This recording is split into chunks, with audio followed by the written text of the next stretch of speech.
Assalamualaikum warahmatullahi wabarakatuh. Selamat pagi kawan-kawan petani porang di seluruh Nusantara. Salam sehat, salam sukses. Semoga kita senantiasa diberikan semangat untuk merawat tanaman-tanaman porang kita, kawan. Pagi ini kita berada di lahan, kawan.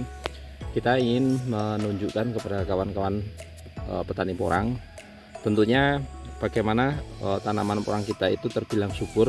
Tanaman porang kita itu pertumbuhannya cukup bagus. Ciri-cirinya bagaimana? Nah, tanaman porang itu sendiri adalah tanaman porang ketika kita bongkar umbinya itu memiliki akar yang lumayan banyak, yaitu akar-akar serabut. Akar serabut yang dimiliki oleh umbi porang atau tanaman porang itu jumlahnya sangat luar biasa, kawan. Itu menandakan bahwa tanaman porang itu termasuk kategori tanaman yang sangat rakus akan unsur hara. Oleh karenanya ketika kita budidaya tanaman porang, kuantitas dari pupuk dasar yang kita inputkan ke lahan itu akan berbanding lurus dengan pertumbuhan tanaman porang kita, kawan. Terlebih kalau lahan yang kita tanami adalah lahan-lahan yang awalnya tandus, kurang subur, pemberian pupuk dasar itu sangat penting sehingga pertumbuhan tanaman porang kita akan lebih bagus, kawan. Nah, di sini di depan kita ini adalah ada tanaman porang, ini yang berasal dari bibit umbi, kawan. Nah, besaran batangnya adalah sebesar ini. Ini kalau kita pegang sebesar ini yang berada di bawah sini tentunya agak besar lagi. Nah, kemudian ini adalah batang pertama sudah mulai roboh, kawan. Kemudian kataknya pun sudah mulai nampak kelihatan di sini, sudah membesar. Ini sebentar lagi akan mengalami istilahnya dorman atau ripah pada batang pertama. Kemudian dia menumbuhkan tunas susulan kedua. Besar batangnya kalau ini kita pegang satu pergelangan ini dengan cakupan tangan saya tidak ketemu, kawan. Pembesaran dari batang pertama ke batang kedua ini cukup signifikan. Artinya biasanya untuk tanaman porang yang contoh misalnya kurang dari kekurangan unsur organik di dalam tanah atau pemberian pupuk dasarnya kurang, biasanya tanaman yang berbatang sebesar ini tidak mengalami tunas susulan, kawan. Artinya dia dari mulai tumbuh awal sampai dia dorman hanya sebesar ini. Tetapi tadi di awal kita sudah sampaikan pemberian pupuk dasar itu sangat penting. Unsur organik itu akan berbanding lurus dengan pertumbuhan tanaman porang kita, kawan. Artinya ketika lahan kita itu unsur organiknya tinggi, banyak, ya kompos yang kita masukkan banyak, maka tunas-tunas susulan itu akan mudah tumbuh, kawan. Nah, ini terbukti dari bahwa batang sebesar ini batang keduanya juga sebesar ini masih mampu untuk menumbuhkan tunas susulan yang kedua dan besarannya juga lumayan cukup bagus, kawan. Nah, kita nanti tengok lagi tanaman yang lainnya, kawan. Nah, kemudian yang tanaman ini, kawan, tanaman ini juga batangnya cukup besar. Ini satu genggaman tangan saya sebesar ini adalah batang pertamanya. Batang pertama kita runut ke atas itu sudah mulai muncul kataknya, kawan. Ini juga barangkali 2 bulan lagi akan mengalami ripah. Nah, di sini juga kita lihat ada tumbuh tunas susulan kedua. Besarannya kalau kita ukur juga lebih besar yang ini, karena kalau ini kita genggam itu ketemu ya, antara jari tengah dengan jempol saya. Kemudian kalau yang ini kita genggam tidak ketemu, kawan. Jadi besaran batangnya adalah lebih besar yang ini. Ini adalah tunas keduanya, itu juga bagus. Artinya ketika tadi bahwa lahan kita itu kita beri pupuk dasar yang cukup, olah lahannya juga bagus, maka yang terjadi bahwa kita akan tumbuh tunas susulan berikutnya. Tunas susulan itu tentunya akan memperbesar dari tanaman umbi yang ada di dalam tanah, kawan. Nah, kemudian contoh misalnya ini lagi. Ini batang pertama, ini besarannya hanya sebesar tusuk gigi lah ya, hanya sebesar tusuk gigi. Ini batang keduanya, pembesarannya cukup bagus. Ini batang ketiganya. Nah, ini nanti kalau muncul batang keempat dan terlebih nanti muncul batang kelima, ini potensi untuk jadi umbi kisaran 3 on itu dapat, kawan. Nah, inilah kenapa seringkali kita sampaikan pemberian pupuk dasar itu sangat penting. Pemberian pupuk dasar itu bisa dikatakan kalau orang Jawa namanya tidak eman-eman, kawan. Porsinya kita tambahi, kita cukupkan banyak agar tanaman porang kita tumbuhnya bagus. Ini batang pertamanya, kawan. Ini juga tunas susulan yang kedua. Dia masih ya, belum mekar sempurna. Kemudian untuk kataknya pun ini sudah mulai tumbuh kawan. Nanti tinggal kita spray menggunakan pupuk daun. Harapannya nanti biar bisa tumbuh lebih bagus lagi.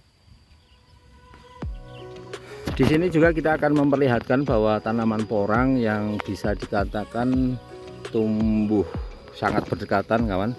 Nah, ini ada retakan-retakan pada bagian bawah tanaman porang. Ini menandakan bahwa umbi di dalam tanah pun sudah mulai mekar ini. Nah, retakan-retakan itu terjadi pada bagian pangkal dari batang itu sendiri, yang menandakan bahwa di dalamnya ada umbi produksi yang sudah mulai membesar. Di sekitaran sini, ini antara tanaman sini, tanaman satu dengan tanaman kedua, itu jaraknya sangat mepet kawan. Antara batang ini batang pertama, ini batang kedua, ini batang kedua miliknya ini batang pertama, ini batang kedua miliknya ini tanamannya sangat rapat. Akan tetapi kalau kita lihat perkembangan dari tunas susulannya pun cukup bagus kawan. Artinya bahwa tanaman porang di lahan kita itu, walaupun kita tanam sistem rapat semacam ini, perkembangan dari tunas susulannya cukup bagus. Yang awalnya sebesar ini juga sebesar ini. Kemudian yang awalnya sebesar ini menjadi sebesar ini. Yang ini pertama, ini keduanya mulai akan tumbuh kawan. Kemudian kita tunjukkan pula kawan, tanaman yang waktu dulu adalah tumbuh tunas, kalau tidak salah 6. Nah, ini kita lihat perkembangannya bagaimana kawan. Kalau kita hitung di sekitar sini berarti ada berapa ya? Ini ada 1, 2, 3, 4, 5, 6, 7, 8, 9, 10.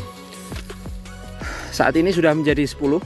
Artinya ada beberapa tanaman itu sudah mulai muncul tunas susulan yang kedua. Contoh misalnya yang ini tunas keduanya adalah ini batang ini tunas keduanya adalah ini. Kemudian yang ini tunas susulannya adalah ini. Walaupun kita tanam rapat semacam ini perkembangan dari tunas susulan juga masih terbilang bagus kawan. Dan di sini kita tidak membongkar. Nah, beberapa terlihat dari tanah itu sudah mulai retakan, ini retakan pula. Ya, retakan ini kan memiliki arti bahwa di dalam tanah itu perkembangannya umbinya mulai membesar, sehingga tanah yang tadinya menutupi dari umbi yang ada di dalam tanah itu mulai agak sedikit terangkat, sedikit bergeser, sehingga terjadi retakan-retakan yang ada di sekitaran tanaman porang kita. Nah, ini juga adalah indikasi bahwa umbi kita atau tanaman porang kita sudah mulai mengisi umbi yang ada di dalam tanah. Terlihat dari sekitaran lahan kita kalau sudah mulai muncul retakan-retakan. Terlebih kalau tanaman porang kita itu sudah mulai muncul katak-katak semacam ini, kataknya sudah mulai cukup menua, itu juga menandakan bahwa di dalam tanah itu umbi-umbi sudah mulai terisi kawan. Di sini ini juga ada tanaman yang bisa dikatakan sangat rapat. Ini tanaman pertama, ini tanaman kedua, jaraknya sangat dekat. Ini tanaman pertama, ini tanaman kedua, itu tanaman ketiga. Itu juga jaraknya sangat rapat. Nah, oleh karenanya, walaupun ini tanamannya agak rapat, ini batang pertamanya kawan. Ini berasal dari bibit umbi dulu, umbi yang barangkali teriris, kemudian tumbuh di lahan ini. Kemudian ini besaran batang keduanya sebesar ini. Perkembangannya bisa dikatakan kisaran 4 kali lipatnya dari besaran batang ini. Kemudian ini juga membesar seperti ini. Ini dari awal adalah sebesar ini batang keduanya, ini batang ketiganya di sini. Nah, perkembangan juga cukup signifikan. Kemudian yang ini kawan, ini batang pertamanya sebesar ini, tapi perkembangan umbi keduanya atau batang keduanya sangat besar sekali. Ini yang sangat menyenangkan. Artinya walaupun batangnya awalnya hanya sebesar ini pun bagi tanaman porang yang biasanya ditanam di bawah naungan, kalau batangnya sebesar ini unsur hara yang ada di dalam tanah itu tidak cukup, maka biasanya tidak muncul tunas susulan. Nah, terlebih ini kawan, muncul tunas susulannya itu sangat besar sekali. Yang bagian sebelah sini saja kita antara jari tengah dengan jempol itu tidak ketemu, terlebih kalau bagian bawahnya. Kalau besaran lengan saya dengan itu barangkali lebih besar ini kawan. Nah, ini adalah tanda-tanda tanaman porang kita subur. Di sini juga kita tunjukkan kawan, ini adalah lorong. Lorong itu bisa dikatakan saluran air. Saluran airnya juga tampak bersih karena dulu kita sempat menggunakan herbisida. Ini adalah tanaman yang berasal dari umbi kawan. Kalau kita amati dengan seksama dari satu tanaman ke tanaman yang lainnya, itu mayoritas sudah menunjukkan pertumbuhan tunas kedua. Batang keduanya itu bisa dikatakan besarannya lebih besar dibandingkan dari batang pertama. Nah, kemudian ditarik kesimpulan bahwa lahan kita mau dikatakan subur atau tidak, tanaman kita ingin tumbuh bagus atau tidak, itu sebenarnya ada beberapa hal yang harus kita cukupkan dalam lahan kita. Artinya untuk lahan kita itu ada beberapa syarat yang harus terpenuhi agar tanaman porang kita pertumbuhannya seperti yang ada di lahan kami kawan. Syarat yang pertama tentunya adalah ketersediaan pupuk dasar yang cukup. Pupuk dasar yang cukup itu akan menambah unsur hara di dalam tanah. Ketika unsur hara di dalam tanah itu adalah nutrisi-nutrisi yang nanti digunakan oleh tanaman porang untuk berkembang biak. Akar tanaman porang itu akar serabut, banyaknya luar biasa. Itu menandakan bahwa tanaman porang kita itu adalah tanaman yang rakus kawan. Maka ketersediaan pupuk dasar yang banyak itu akan meningkatkan kesuburan dari tanaman porang kita kawan. Kemudian yang kedua adalah olah lahan. Olah lahan yang dimaksud adalah bahwa kita dalam mengolah lahan itu juga jangan setengah-setengah. Artinya kalau bisa kita memaksimalkan dari olah lahan itu. Olah lahan yang dimaksud adalah bahwa kita olah segembur-gemburnya lahan kita. Lahan kita itu kita barangkali proses pertama dibajak menggunakan traktor besar. Setelah dibajak menggunakan traktor besar, barangkali ditaburi pupuk kapur dolomit. Setelah ditaburi kapur dolomit, dibiarkan beberapa saat. Setelah itu baru dicacah kembali menggunakan kultivator atau hand tractor agar remahan-remahan dari lahan kita itu bisa lembut-lembut seperti ini kawan. Ya. Nah, sehingga tingkat keguburan lahan itu dari mulai awal kita tanam sampai nanti akhir panen itu tetap masih terjaga. Nah, ini batang pertama, ini batang keduanya, besarannya terlihat kawan. Ini batang pertama, ini batang kedua, itu batang pertama, itu batang dua, itu batang pertama, batang kedua, sama. Nah, ini tanaman porang yang kita ada di lahan ini yang berasal dari bibit umbi, pertumbuhannya cukup luar biasa seperti ini kawan. Ya, inilah, itu adalah syarat yang kedua, bahwa selain dari pupuk dasar yang tercukupi dari olah lahan. Kemudian yang ketiga adalah ketercukupan dari sinar matahari kawan. Sinar matahari yang dimaksud adalah bahwa kalau tanaman porang kita berada di bawah naungan, maka otomatis sinar mataharinya tidak dapat masuk secara optimal ke lahan kita. Padahal untuk memproduksi makanan bagi tanaman apapun, baik porang atau yang lainnya, maka ada istilahnya fotosintesa kawan. Nah, fotosintesa itu akan membutuhkan yaitu CO2 atau karbon dioksida, kemudian H2O atau air, kemudian yang ketiga adalah sinar matahari. Kalau sinar mataharinya kurang cukup, walaupun ketersediaan makanan itu untuk memasak makanan kita, ya contoh misalnya mataharinya kurang, makanan yang diserap oleh akar ke tanaman itu banyak sekali. Nah, karena tidak adanya ketersediaan sinar matahari, maka proses pemasakan itu kurang berjalan optimal, sehingga banyak sekali makanan-makanan yang tidak dapat dimasak. Kalau tidak dapat dimasak, otomatis tidak dapat didistribusikan ke tanaman kita. Kalau tidak dapat didistribusikan, maka otomatis tanaman kita tidak mendapatkan nutrisi yang cukup. Kalau tidak mendapatkan nutrisi yang cukup, otomatis tanaman kita pertumbuhannya kurang kawan. Nah, ini tanaman-tanaman porang kami seperti ini. Kita perlihatkan kembali yang sebelah sini, pertumbuhannya cukup bagus. Kalau tingginya kurang lebih ini 160-an, 150 cm tanaman porang yang ada di depan kita ini. Yaitu ada, ya kita lanjutkan lagi, ada 3. Yang pertama tadi adalah ketercukupan dari pupuk dasar.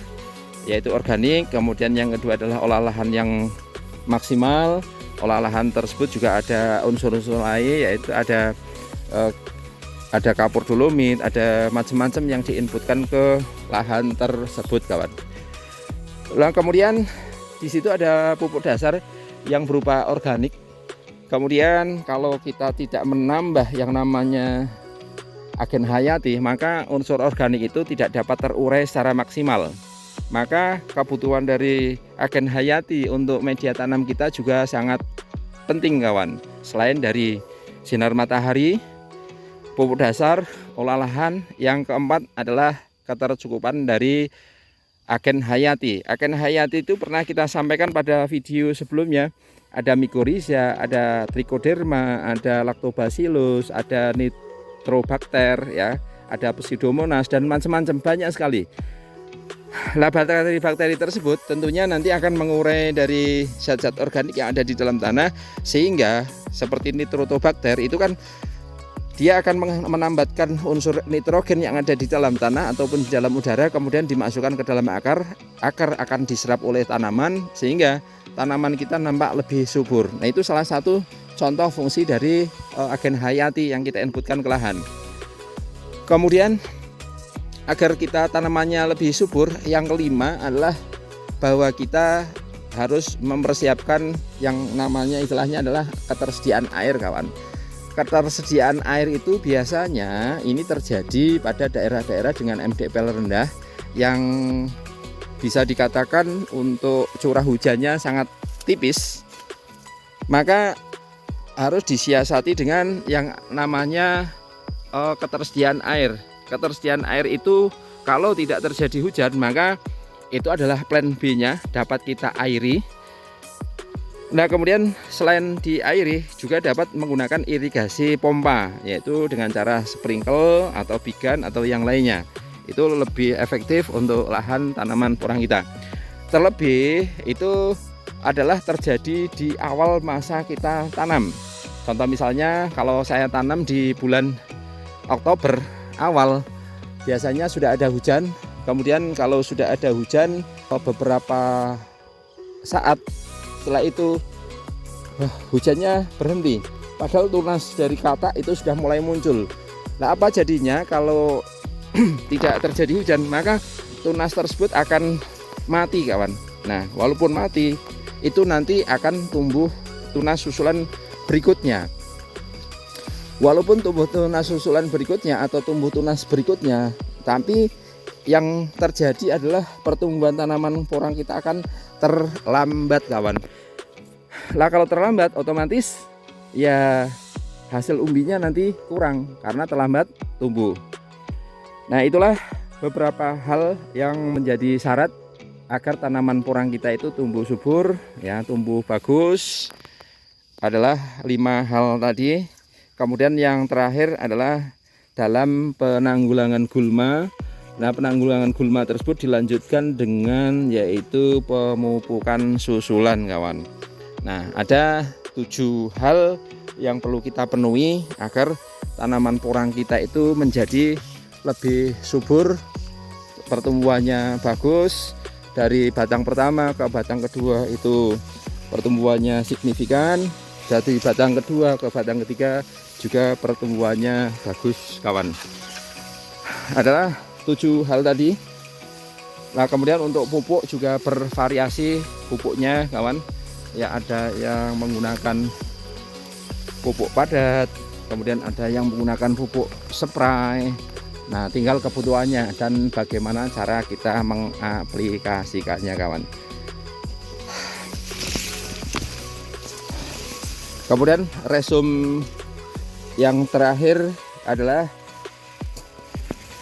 ya, contoh misalnya ini, kalau kita perlihatkan ini tanaman porang kita sudah mulai pada roboh, kawan.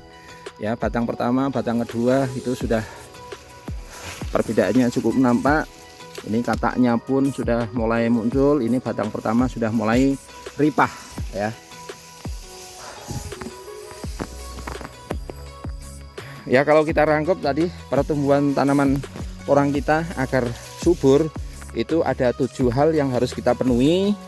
Nah, 7 hal itu satu. Yang pertama adalah ketersediaan dari pupuk dasar, kemudian yang kedua olah lahan yang maksimal, kemudian yang ketiga adalah ketercukupan ya sinar matahari, kemudian yang keempat adalah ketersediaan air untuk plan B-nya. Kemudian yang kelima adalah adanya agen hayati yang dapat untuk mengurai tambahan dari unsur organik yang kita inputkan ke lahan. Yang keenam adalah penyiangan tepat waktu. Kemudian yang nomor 7 adalah pemupukan susulan tepat waktu. Untuk satu petak ini belum kita siangi kawan, ini rimbun sekali. Ini tanaman porang kita banyak yang sudah tergeletak, kita mau lewat pun agak susah ini. Nah ini gulma pun ada yang setinggi ini ya, kita mau lewat agak susah di lahan ini karena sangat rimbun sekali, kita mau lewat susahnya minta ampun. Nah ini penampakannya kawan, kalau dari bawah bagaimana, apakah bisa lewat atau tidak. Yang bawah itu tanaman porangnya juga sudah pada roboh. Kemudian yang sebelah sini ya seperti itu, kita tidak bisa lewat. Padahal yang sebelah sini itu adalah saluran air, tapi saluran air itu tidak dapat digunakan karena rapatnya kita tanam porang yang ada di lahan ini kawan. Kita mau naik ke atas saja agak susah. Nah kemudian ini tanaman porang dari batang pertama, alhamdulillah dapat 4. Kita syukuri, semoga saja nanti dia lepas dengan sendirinya, lepas sempurna, berteman dengan sendirinya. Kita naik ke atas agak susah.